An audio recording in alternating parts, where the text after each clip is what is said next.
Amis du quartier, bienvenue à l'émission Entretien citoyen. Nous recevons pour vous aujourd'hui Nouvelle du quartier TV, M. Wali Bara, directeur général du Bureau burkinabé des droits d'auteur. Il est à la tête de cette structure, ça fait déjà 3 ans. M. Wali, bonjour. Bonjour. Merci de répondre aux nouvelles du quartier. Le quartier voudrait connaître le BBDA. D'accord, en tout cas. Ça fait déjà 3 ans que vous êtes là. Oui. Et vous êtes à la fin du contrat, si je ne me trompe pas. Je ne savais pas que vous aviez... Au quartier, vous êtes informé de la date de mon contrat. Mais non, je vous rassure, ce n'est pas un contrat de 3 ans. Le BBDA, c'est le bureau burkinabé du droit d'auteur qui s'occupe donc en fait de la gestion collective des droits. C'est dit en français facile que lorsque, par exemple, un artiste musicien crée une œuvre et qu'il entre en studio, et généralement, il n'est pas seul sur l'œuvre. C'est une œuvre de collaboration. Vous avez l'artiste interprète qui chante. Vous avez l'instrumentiste qui l'accompagne avec une guitare. Vous avez un éditeur qui va ensuite fabriquer ou faire fabriquer les CD pour que le grand public ait accès donc, aux chansons donc, de l'artiste. Et vous avez enfin celui qu'on appelle le producteur, qui permet donc à l'artiste d'entrer en studio, qui paye donc tous les frais liés à l'enregistrement donc de cette chanson. Et lorsque cette chanson est diffusée à la radio, à la télé ou lors des spectacles, il y a un mécanisme qui est mis en place de telle sorte qu'on puisse collecter des montants et répartir à tous ceux qui ont contribué à la naissance de cette œuvre. C'est de là que naît ce qu'on appelle la gestion collective. Et au Burkina Faso, cette gestion collective est gérée par le bureau burkinabé du droit d'auteur. Donc voici en fait ce qu'on fait de façon générale en ce qui concerne donc la collecte des droits et de la répartition aux différents titulaires. Mais également aussi nous contribuons à la promotion culturelle, aussi au volet social. Quand nos artistes sont dans des difficultés, cas de maladies, d'intervention, le BBDA donc accompagne ces différents membres comme on le ferait dans une mutuelle. Voilà donc ce que nous faisons au quotidien. Il n'y a pas seulement que les artistes musiciens qui sont membres du BBDA. Bien sûr, j'ai pris en fait le cas de la musique parce que c'est l'une des disciplines les plus populaires et c'est les plus nombreux au sein donc, du bureau burkinabé du droit d'auteur. Mais il y a également aussi les disciplines comme l'audiovisuel, donc les arts graphiques et plastiques, la littérature, les logiciels d'ordinateur, et également aussi les arts dramatiques, donc ce qu'on appelle les arts de la scène. Donc vous avez la chorégraphie et donc ceux du théâtre aussi également. Alors, à votre actif, plusieurs initiatives pour permettre donc aux auteurs de bénéficier du fruit de leur travail. Et enfin, mais déjà, vous étiez à Genève où vous avez défendu un projet sur la filière musique, dénommé renforcement de la filière musique et ce nouveau modèle économique au Burkina Faso et dans certains pays. À quoi consiste ce projet? Alors, ce projet est parti d'un constat. Dans les pays de l'espace UEMOA, et précisément au Burkina Faso, la filière musique souffre d'un déficit de structuration. Qu'est-ce que ça dit? On retrouve le même Charaf, qui est auteur, compositeur, interprète, producteur, souvent distributeur de sa propre musique. Et vous voyez qu'il ne peut pas déployer toute la plénitude pour que cette œuvre-là puisse atteindre les résultats escomptés. Donc on a un déficit de structuration au niveau des corps de métier. Ce projet-là vise donc à donner une réponse à la structuration des corps de métier. Qu'est-ce qu'un auteur? Qu'est-ce qu'un compositeur? Qu'est-ce qu'un interprète? Qu'est-ce qu'un producteur? Qu'est-ce qu'un éditeur? Quels sont les droits qui en découlent? Quelle est sa position donc dans l'écosystème musical? Ensuite, deuxième diagnostic, c'est qu'aujourd'hui, avec le boom numérique, les musiques de nos titulaires de droit sont utilisées. Aujourd'hui, vous savez qu'avec Internet, il n'y a plus de frontières. Donc, on peut utiliser l'œuvre à n'importe quel endroit sans verser des revenus conséquents à la matière première que représentent donc ces titulaires de droit. Ce projet veut aussi donc donner une réponse appropriée donc à cette fracture numérique. Également aussi, ce projet vise à une meilleure articulation entre les bureaux de droit d'auteur et les régulateurs. Vous savez, dans nos pays, on a des conseils supérieurs de la communication qui, dans leur cahier de charges, doivent veiller normalement au respect du droit d'auteur et des droits voisins en ce qui concerne donc les radiodiffuseurs. Mais force est de constater que dans la pratique, beaucoup de radiodiffuseurs ne s'acquittent pas de la redevance de droits d'auteur. Ce projet aussi vise donc à trouver une meilleure réponse en cette articulation entre les régulateurs et les bureaux de droits d'auteur. Le projet aussi veut également une meilleure utilisation des droits des propriétés intellectuelles dans le processus de création, de production, de diffusion des œuvres. Donc, en somme, on souhaite que ce projet puisse être un début de réponse à l'amélioration des conditions sociales et économiques des acteurs de la filière musique. Il sera axé sur 30 mois, donc de 2020 à 2022. Et dans le processus de l'OMPI, c'est un projet pilote qui part avec 3 ou 4 pays bénéficiaires. Mais le Burkina étant initiateur du projet est déjà de facto donc, choisi et il appartiendra donc aux autres pays qui souhaitent donc bénéficier de ce projet d'en faire la demande auprès du secrétariat de l'OMPI. Alors, on sent qu'il est ressorti, selon les informations que nous avons reçues au quartier, que les pays membres du comité de développement de la propriété intellectuelle appuient ce projet. Qu'est-ce qui les a motivés, d'après vous, par rapport à leur position favorable pour le développement de ce projet? C'est vrai que peut-être au quartier, on ne connaît pas la nomenclature de l'OMPI, mais il y a ce qu'on appelle le groupe africain, parce qu'il y a plusieurs délégations au niveau donc, de l'OMPI. Et lorsque vous soumettez les projets, les différentes délégations apportent leurs contributions, leurs observations et leur soutien. Et le projet a bénéficié effectivement du soutien du comité africain. Le comité africain a trouvé que c'était un projet pertinent parce qu'il est parti d'un diagnostic et qui propose des solutions quand même à la carte. Et surtout la dynamique sous-régionale. Parce que, pourquoi on a choisi l'UEMOA? Parce que quand vous prenez des pays comme la Côte d'Ivoire, le Sénégal, le Mali, même si dans ces pays on a des grands noms de la musique, on a à peu près les mêmes problèmes. Les problèmes entre l'articulation entre le bureau de droit d'auteur, le Conseil supérieur de la communication, les difficultés dans les bureaux de droit d'auteur aussi à gérer les droits dans l'environnement numérique, la question de la structuration des corps des métiers, c'est des problèmes que tous ces pays-là retrouvent. Donc, naturellement, ils ont apporté leur soutien au Burkina Faso. Quand vous prenez des pays aussi comme l'Union européenne, qui constate aujourd'hui qu'il y a de la violation de plus en plus du droit d'auteur et des droits voisins dans l'environnement numérique. Parce que derrière, c'est des grosses plateformes. Aujourd'hui, vous avez ce qu'on appelle les GAFA, que sont Google, Apple, Facebook, Amazon, qui sont aujourd'hui les géants de l'Internet et qui captent la valeur au détriment même de ceux qui produisent le contenu. Parce que quand vous prenez, que ce soit Spotify ou YouTube, le contenu est constitué d'œuvres littéraires et artistiques. Donc la matière première, c'est les titulaires de droit. Mais dans la valeur du partage, c'est ceux qui ont le moins de revenus lorsque le gâteau est partagé à la fin. Donc c'est une lutte légitime et l'Union européenne a soutenu ce projet. Et même les États-Unis, qui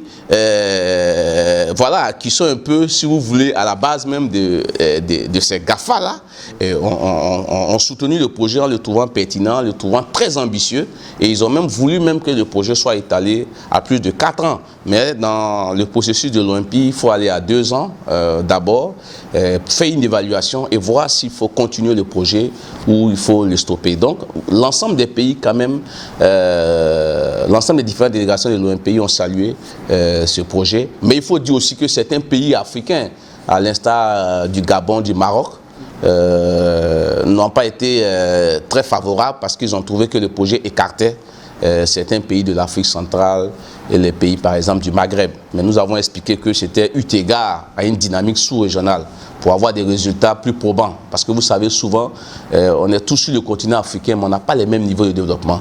Mettre un pays anglophone comme le Kenya ou l'Afrique du Sud dans ce genre de projet, ce n'est pas sûr d'avoir la même vitesse de croisière et des résultats probants. Alors, outre le Burkina Faso, quels sont les autres pays bénéficiaires? Alors déjà, c'est les pays de l'UEMOA naturellement. Et dans le processus de l'OMPI, ils choisissent 3 ou 4 pays pilotes. Donc déjà, le Burkina est d'office dans la liste. La Côte d'Ivoire a déjà fait la demande auprès du secrétariat de l'OMP. Le Sénégal également. Le Mali est en train de négocier aussi pour qu'on aille à 4 pays. Et là, je rentre d'une rencontre des directeurs régionaux des bureaux de droits d'auteur organisés par l'UEMOA à Abidjan.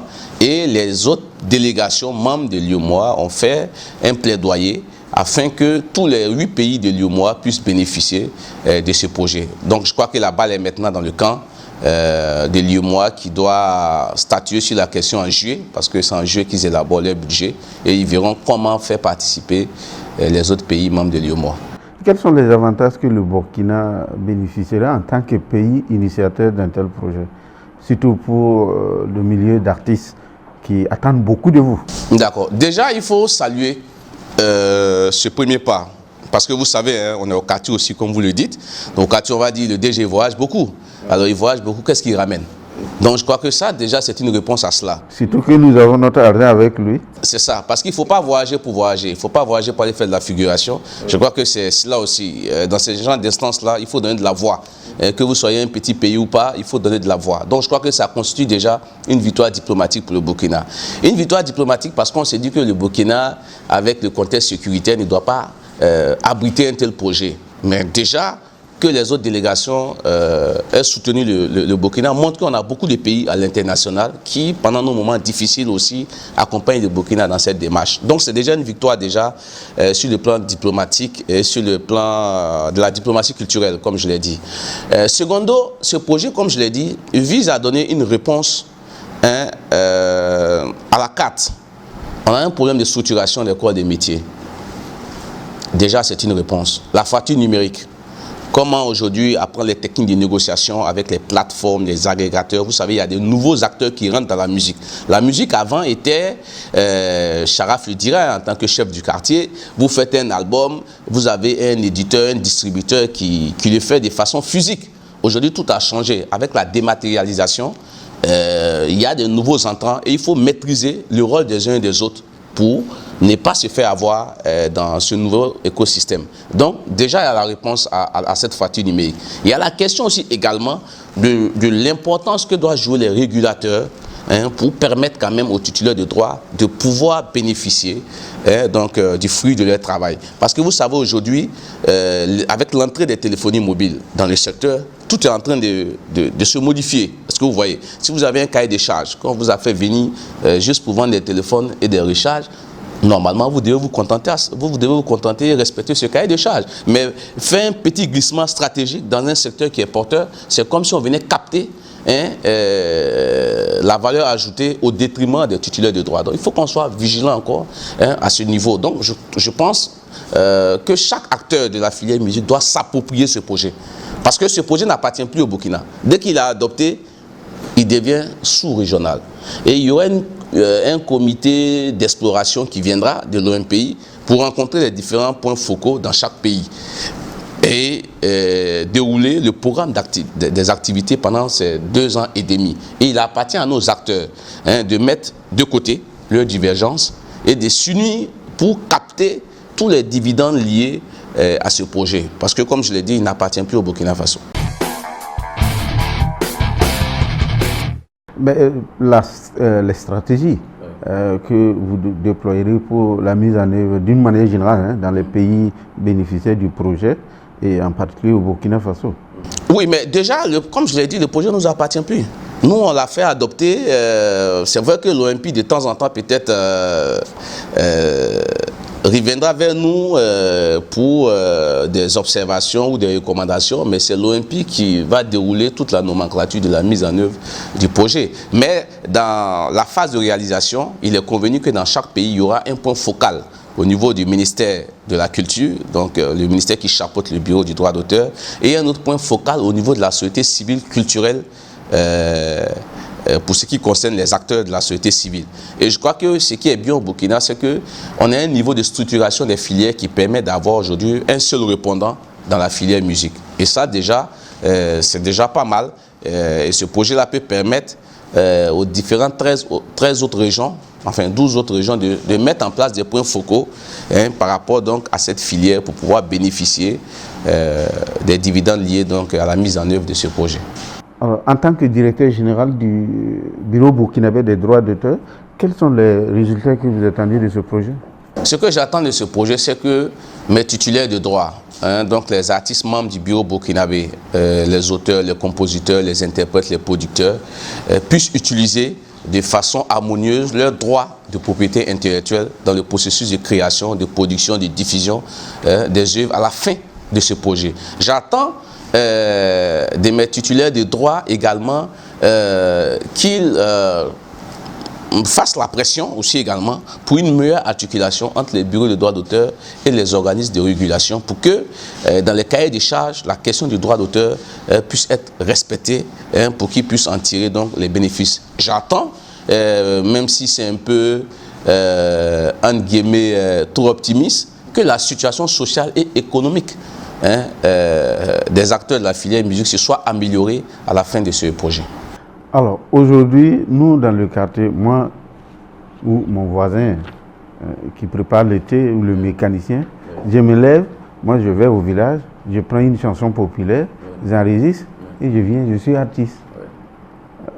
BBDA m'enregistre en tant qu'artiste, mais 6 mois après, je reviens, je m'attendais à des millions naturellement. Je viens, je n'ai rien. Alors, qu'est-ce que vous pouvez expliquer par rapport à ça? Le quartier ne va pas dire c'est la qualité de ta musique. Mais le quartier aujourd'hui doit savoir qu'on ne peut pas empêcher quelqu'un d'être musicien. Tout le monde a le droit de rêver d'être musicien. Mais il faut rêver debout que de rêver assis. Parce que rêver assis, c'est être peut-être un musicien avec quelques casseroles. Mais rêver debout, c'est de comprendre que la musique là, c'est un métier. C'est un métier à l'image du médecin qui s'est formé, à l'image de l'architecte qui est allé dans des écoles d'architecture. Même si on n'a pas beaucoup d'écoles de musique, on peut apprendre auprès des aînés les fondamentaux de la musique. Savoir écrire d'abord une chanson, chanter dans le temps. Et comme je l'ai dit, au-delà de toute la technicité qui regorge la filière musique, la musique avant tout c'est de l'émotion. C'est une chanson qui part d'un cœur pour se poser sur un cœur. Donc, il faut toucher l'âme des gens. Et si cette émotion ne touche pas l'âme des gens, les radios vont vous diffuser très peu, les télévisions très peu. Vous serez invité à peu de spectacles. Quand vous êtes invité à peu de spectacles, quand vous venez aussi, vous n'allez rien recevoir de bon. Donc ce n'est pas la faute du BBDA.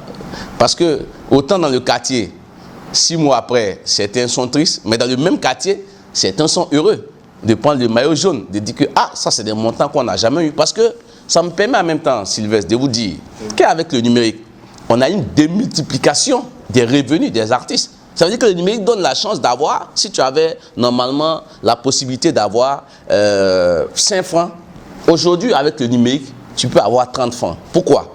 Parce que dans l'analogie, tu as une chaîne, tu as une fréquence. Aujourd'hui, dans le numérique, tu as une chaîne, tu as plusieurs fréquences. Donc, s'il y a plusieurs fréquences, ça veut dire qu'il y a plusieurs manières d'exploiter ton œuvre. Donc, normalement, tu dois avoir beaucoup. Donc, le quartier doit être heureux de saisir toutes les opportunités, mais il faut que les gens du quartier sachent qu'il faut bien chanter aussi et que sa magie émotionnelle doit pouvoir toucher le maximum de personnes. C'est la seule condition pour avoir un montant conséquent au Bureau burkinabé du droit d'auteur. Alors, on sent que au quartier, d'une manière générale, beaucoup se plaignent de la gestion du directeur général du BBDA. Au même moment, nous constatons, toujours dans le même quartier, que, depuis l'arrivée du directeur, il y a quand même plusieurs initiatives tendant à améliorer les conditions de vie des auteurs. Alors, vous, les projets que nous pouvons prendre pour exemple, il y a la prise en charge des personnes du 3e âge, membres du BBDA. Il y a également les recettes. Sinon, la cagnotte de paiement que vos services nous ont fait savoir que c'est augmenté. Et au même moment, les acteurs se plaignent. Qu'est-ce que vous pouvez nous dire par rapport à ça? Bon, comme le quartier n'a pas de statistiques, sinon ce serait bien d'avoir les statistiques et puis peut-être répondre en fonction des différentes plaintes. Mais j'ai envie de dire que de façon générale, je n'ai jamais vu un bureau de droit d'auteur où les gens ne se plaignent pas. Je viens de rentrer de la Côte d'Ivoire, ils se plaignent. Au Sénégal, c'est la même chose, au Mali, parce qu'en réalité, beaucoup ignorent comment fonctionne un bureau du droit d'auteur. Moi, j'ai été membre du BBDA pendant 10 ans, en qualité d'auteur, de producteur, d'éditeur. Mes collègues sont là, vous pourrez les interviewer. Je ne me suis jamais plaint au BBDA, mais ça ne veut pas dire que ça allait bien. Il y a des choses qui ne vont pas bien, mais il y a la manière de porter la plainte pour régler ce problème. C'est-à-dire, je paye aujourd'hui, vous avez des artistes. C'est un cas que je vous donne. Il y a une semaine, il y a un artiste qui m'a contacté via Messenger. Ça aussi, c'est les avantages et les inconvénients du numérique. Il contacte son DG. Bonjour DG, je ne suis pas content. Peut-être que c'est un gars du quartier. Je dis pourquoi? Au quartier, on est bien organisé. Il dit non, j'ai eu 6 000 francs à la répartition. Je dis ah oui. Pour moi, ce n'est pas le montant qui m'intéresse. Dis-moi pourquoi tu as eu 6 000 francs et on pourra discuter. Il dit DG, je suis allé sur 4 radios à Bobo Dioulasso, j'ai payé 25 000, 25 000, donc ça fait 100 000 francs. Et ils ont diffusé ma musique. Donc je m'attendais, à défaut de ne pas avoir les 100 000 que j'ai payés, d'avoir au moins la moitié des 50 000. J'ai dit, tu vois, ça ne fonctionne pas comme ça. Je te prends l'exemple d'une radio dont je tairai le nom, qui paye le plus de droits au BBDA. La radio paye 600 000 francs par an. La radio diffuse 101 520 œuvres. Quand vous faites 600 000 par 101 520 œuvres, vous êtes autour de 3 000 et quelques. Les calculs vous amènent à constater que lorsque vous avez joué 1000 fois, c'est-à-dire matin, midi, soir, ce qu'on appelle un gros succès, playlist, ça vous rapporte 3 000 francs. Ça veut dire pas 4 000 francs. Ça, c'est ce que l'œuvre vous rapporte. L'œuvre, là, vous n'êtes pas seul là-dessus. Si la même œuvre, vous avez des co-titulaires. Donc vous avez l'auteur, le compositeur, l'interprète, le producteur, l'éditeur. Quand on divise là, peut-être vous pouvez vous retrouver à 0,5 francs. Donc, ce n'est pas à la radio qu'on perçoit le droit le plus important. Remarquez tous ceux qui se plaignent. Si vous prenez un échantillon de 10 artistes qui se plaignent, 9 vous diront on me joue matin, midi, soir à la radio, on m'a joué à la télévision. Mais ce n'est pas là-bas qu'on paye plus de droits. Donc si vous êtes joué là-bas, comme le cas de l'ami du quartier, qui a donné 100 000 francs à des animateurs et qui pensait qu'il devait avoir soit le montant ou la moitié, alors qu'il n'y a pas de corrélation entre ce qu'il paye et puis ce qui est diffusé. Mais à vous entendre parler, on dirait soit il y a une mauvaise foi quelque part, ou il y a un problème de communication entre le BBDA et certains des acteurs. Non, ce n'est pas que c'est... comme je vous l'ai dit, quand moi j'étais de l'autre côté, le BBDA organisait des séances, mes prédécesseurs organisaient des séances pour expliquer aux membres comment fonctionne la répartition. Mais quand vous venez là, il n'y a personne, il y a une résistance même à la formation. Les gens ne viennent pas. On faisait 2 ou 3 jours avant la répartition. Mais venez les 2 jours d'avant la formation, vous ne verrez personne. Mais les 2 jours après, pendant la répartition, vous verrez, tout le monde est là. Donc il y a un problème d'information, de communication. Je pense que c'est ce qu'on essaie de résoudre aussi. Je crois que l'avantage, c'est parce que j'ai été de l'autre côté et je suis revenu de l'autre côté. Donc on essaie avec la cellule de communication, dont je profite du micro pour saluer déjà le travail abattu par cette cellule, parce que c'est une cellule qui est réduite mais qui est hyper motivée, et quand c'est comme ça, c'est déjà bien. Et moi-même les dimanches, les samedis, j'interpelle la cellule communication. C'est comme si il n'y avait pas de jour ouvrable, parce que c'est peut-être ma déformation aussi également du privé. Mais on a beaucoup communiqué au BBDA pendant ces 2 ans et demi, parce que c'est le 12 juillet qui fera les 3 ans qu'on est au BBDA. On a beaucoup communiqué, on a trouvé même qu'on communique trop. Certaines directions du ministère de la Culture ont l'impression même qu'on communique trop, mais on finit jamais de communiquer. D'autres même au quartier pensent que vous communiquez sur votre personne que le travail du BBDA. Mais bon, ça, c'est des choses qu'on ne peut pas empêcher. Mais je dis par exemple, on a une page officielle du BBDA. Et si vous voulez, vous pouvez faire le test. C'est-à-dire que c'est les publications de la page du BBDA qui sont partagées également sur la mienne. Mais il faut dire qu'avant que je vienne au BBDA, j'avais construit une personnalité numérique. J'avais créé une personnalité numérique. Donc j'étais beaucoup suivi déjà sur ma page. Et donc si cette notoriété peut bénéficier à l'entreprise du BBDA, je ne vois pas où est le problème. Je crois qu'il ne faut pas voir les choses comme ça pour dire il communique sur sa personne. Vous savez, à force d'écouter trop ces genres d'observations, on va rester dans ce qu'on appelle l'inertie. on ne fera rien. Et après, c'est les mêmes qui viendront dire, vous auriez dû communiquer assez, vous n'avez pas communiqué assez. J'en ferai davantage. Et j'informe le quartier que je vais en faire encore davantage si Dieu me donne la force. C'est justement dans ce cadre que le quartier est venu pour appuyer et permettre à ceux qui sont restés au quartier de comprendre le BBDA.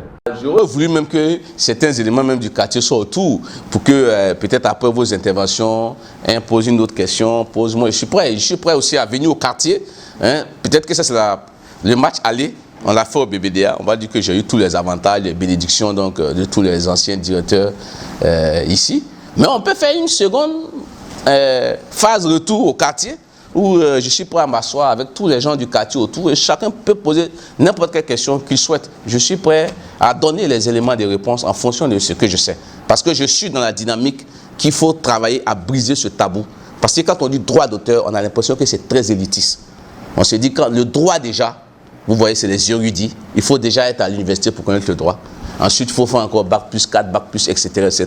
Nous, on veut ramener ça à la simple expression pour que les uns et les autres comprennent que le droit d'auteur, au-delà des aspects juridiques, est un levier de la créativité et que des pays pauvres comme le Burkina Faso, qui ne disposent pas de ressources naturelles là, peuvent utiliser ces leviers-là pour être une grande nation demain. C'est cela notre combat.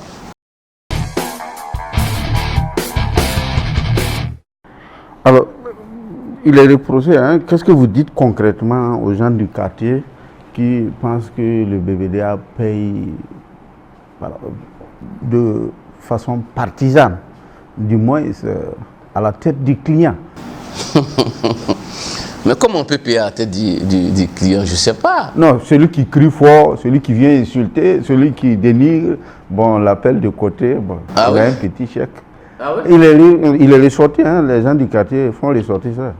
Ce n'est pas sous ma gouvernance, et je ne crois pas. J'ai déjà même dit à un artiste une fois dans la cour ici, ce n'est pas crier là qui change la liste de ton répertoire. Bats-toi pour que ton répertoire soit bien exploité. Ce n'est pas crier qui change quelque chose, hein. Ce n'est pas possible. La répartition, elle est scientifique. Maintenant, c'est vrai qu'elle ne peut pas être comme un test d'ADN à 0,99% juste. Ça, c'est clair. Pourquoi? Parce que plusieurs facteurs peuvent intervenir dans la chaîne de répartition. Je vous donne un exemple simple. L'ami du quartier qui allait payer 25 000 francs à la radio d'une ville, pourquoi on joue? D'abord, il faut qu'il s'assure que l'animateur a joué. Parce que l'animateur peut prendre l'argent et lui dire qu'il va jouer. Mais ce n'est pas évident qu'il joue. Ça, c'est un. De deux, admettons qu'il puisse jouer. Comme pour dire comme un humoriste, il y a deux cas. L'utilisateur qui a joué, c'est-à-dire la radio, est-elle à jour de la redevance de droit d'auteur? Si elle est à jour, tant mieux. Ensuite, troisième condition, il faut que la radio fournisse les relevés des programmes où elle a mis Charaf, le titre et la durée. Et quatrième élément, est-ce qu'il a payé le montant qui correspond donc au temps de diffusion de cette œuvre? Mais si ces quatre conditions ne sont pas réunies, parce qu'ils sont nombreux ces artistes qui vous disent j'ai été joué ici, je ne vois rien. Mais c'est bien, dites au quartier aussi. Il y a des artistes que vous prenez qui organisent eux-mêmes leur propre tournée. Quand le BBDA va pour collecter, ils disent mais c'est moi-même mon propre album. Pourquoi tu veux que je paye? Mais tu n'es pas seul sur l'album. Tu fais une tournée de 10 dates gratuitement ou une tournée payante. Tu ne payes pas des redevances. Et après, tu viens, tu remplis toi-même les relevés de programme. Sylvestre auteur, Sylvestre compositeur, Sylvestre organisateur. Et Sylvestre n'a pas payé. Et on vient déposer les documents. Sur quelle base on vous paye? Ça veut dire qu'il y a une mauvaise foi à quelque part. Je ne dirai pas cela parce que c'est vos amis du quartier. Mais j'ai dit de façon scientifique, si vous prenez ceux qui ont eu les droits les plus élevés, en mai dernier, celui qui avait, ça va faire bientôt 3 ans, en 2017, c'était Des Altinos qui avait les droits les plus élevés en mai. Il a fait quel bruit? Il n'a pas fait de bruit pour ça. Mais tout le monde sait qu'il tourne beaucoup. Après, c'était Emilio, dans la même période qui a suivi l'année d'après. Il a fait quel bruit? Après, c'était Floby. Il a fait quel bruit? Tout le monde sait que c'est eux qui tournent. Et où ils tournent, les utilisateurs payent.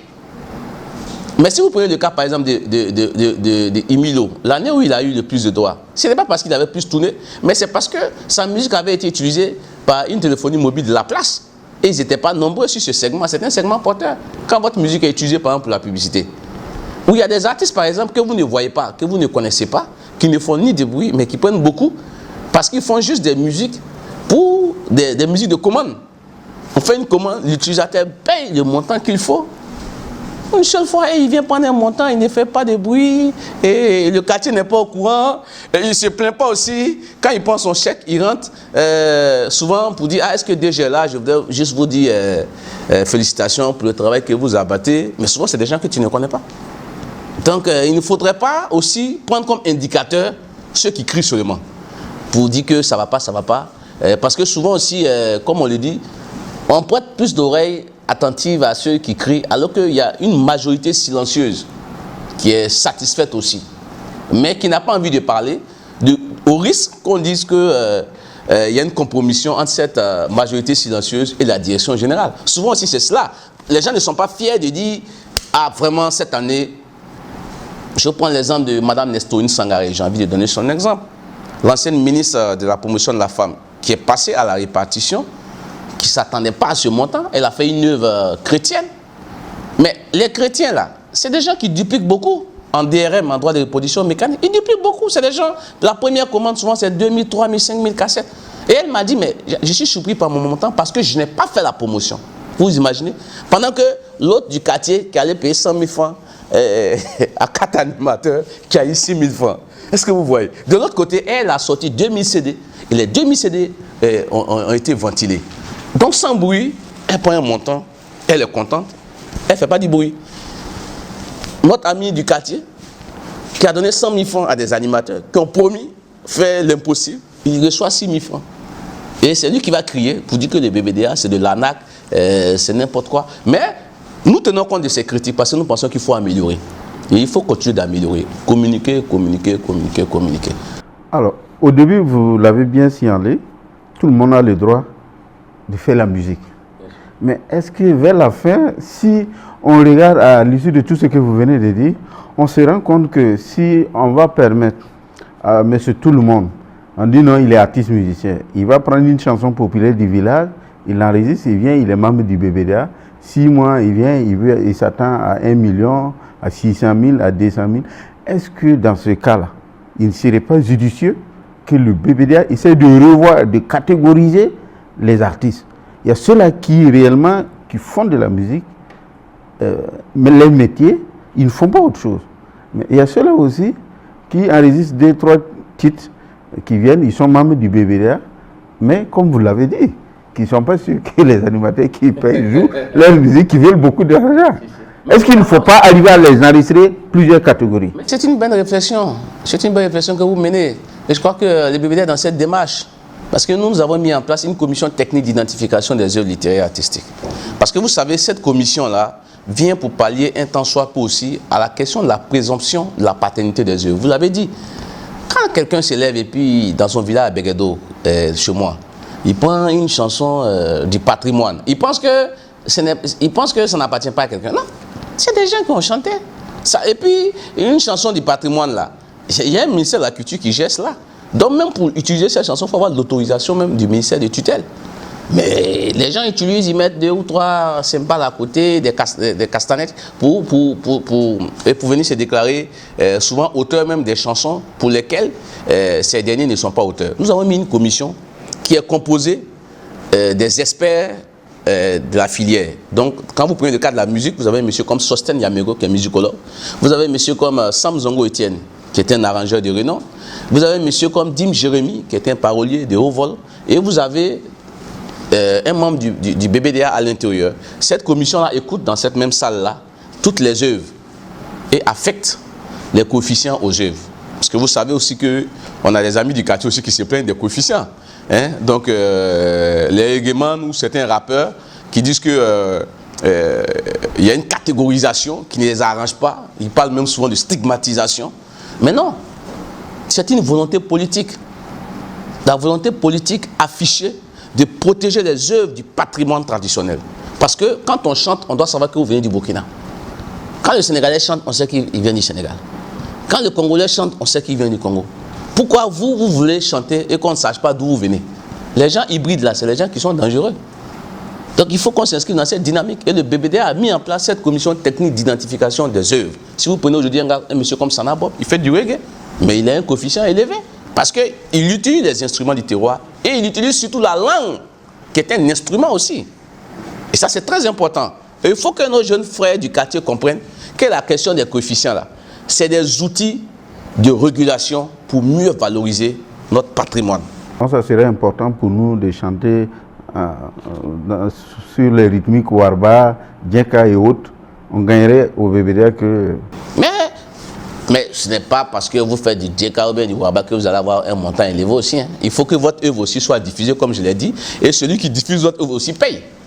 Parce que c'est ça aussi l'erreur, de dire, ah, comme je fais reggae, je ne gagne pas beaucoup là, donc je vais faire Djeka. Mais si Djeka, tu n'es pas... Parce qu'un artiste, c'est avant tout un sujet social. Bon, ça, c'est le sociologue, c'est ma déformation sociologique qui va parler un peu.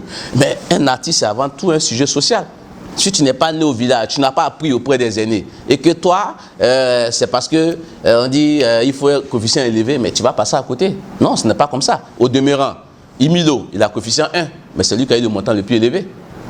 Alors, donc c'est pour dire que ce n'est pas cela seulement. Le coefficient n'est pas le seul facteur, ce n'est pas la seule variable qui permet d'avoir donc les coefficients les plus élevés. Et comme je l'ai dit, dans les critères, la langue était un instrument. La langue est importante. Aujourd'hui, vous avez des modèles.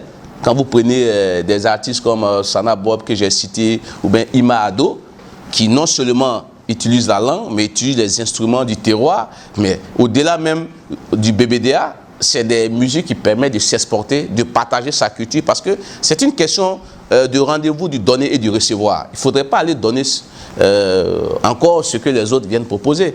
Hein? Si on dit aujourd'hui, il y a le TAC, pour prendre l'exemple du traité d'amitié et de coopération entre le Burkina et la Côte d'Ivoire qui aura lieu à la fin de ce mois. Hein? On envoie un Ivoirien pour du coupé-décalé, parce que le coupé-décalé est aujourd'hui une fierté dans l'identité musicale ivoirienne. Et on nous dit au Burkina de proposer une identité musicale, on met un coupé-décalé à la sauce burkinabé. Ça pose des questions. Mais qu'est-ce qu'on veut finalement? Le mimétisme, là, ça n'a jamais fonctionné. Non, il faut qu'on sache. Voilà pourquoi, dans les bureaux de droit d'auteur, on vous parle d'originalité, qui porte l'empreinte de l'auteur. En réalité, l'œuvre même, on est sur une présomption d'originalité. Parce que l'originalité, c'est une notion, entre guillemets, un peu subjective. Mais quand même, quand on dit, voilà, il faudrait que quand Sylvain chante du quartier, on sente que c'est original. Et quand Y chante... À ce niveau, en tout cas, le BBDA se bat avec cette commission technique-là. Et je pense que les résultats sont quand même salués parce que cela permet quand même aux artistes eux-mêmes de se remettre en cause et de comprendre aussi également qu'on peut venir peut-être par la musique comme ça. Mais avec les fondamentaux, les corrections, on peut en faire un métier porteur. Déjà, comme il y a un match retour, oui. Je pense que nous allons nous arrêter là. Oui. Et puis, nous espérons que DG va répondre au match retour oui. Pour qu'on puisse enfin désigner le vainqueur du match. Oui. Voilà. C'est avec plaisir que je viendrai au quartier, cette fois-ci sans cravate. Oui. Et je viendrai avec un t-shirt. Voilà, avec une culotte. Et je vais m'asseoir au milieu des membres du quartier. Boire le thé. Boire le thé. Et s'acquitter des taxes d'entrée au quartier. Bien sûr. Je vais m'adapter à tous les règlements du quartier. Et je pense qu'ensemble, à la fin, nous allons fumer le calumet de la paix. Mais je souhaiterais vraiment saluer cette initiative du quartier. Ouais, c'est une télé qui est sur Internet. Tout à fait. Donc, qui s'approprie le numérique. Il faut saluer cela. Ça veut dire que le quartier même a compris l'importance de la digitalisation. Donc, il faut saluer déjà le chef du quartier qui a cette vision. Parce que si un quartier décolle, c'est qu'il y a un chef qui a une vision. Donc, il faut saluer déjà cette vision. Et dire que c'est des tribunes qui nous permettent quand même de parler de la question du droit d'auteur dans un langage accessible à tous. On sait que ce n'est pas maintenant qu'on trouvera toutes les réponses, mais il faut que les gens soient rassurés qu'on a une conviction, hein, que c'est cette conviction-là qui nous anime chaque jour. Et c'est ce feu-là qui attise un peu notre flamme de vouloir donner des réponses concrètes, adaptées à tous les titulaires membres du bureau burkinabé du droit d'auteur. Alors, merci de nous avoir suivis. Vous pouvez nous retrouver sur Facebook, Twitter et bien sûr sur les autres plateformes de diffusion, notamment YouTube. Au revoir et à la prochaine.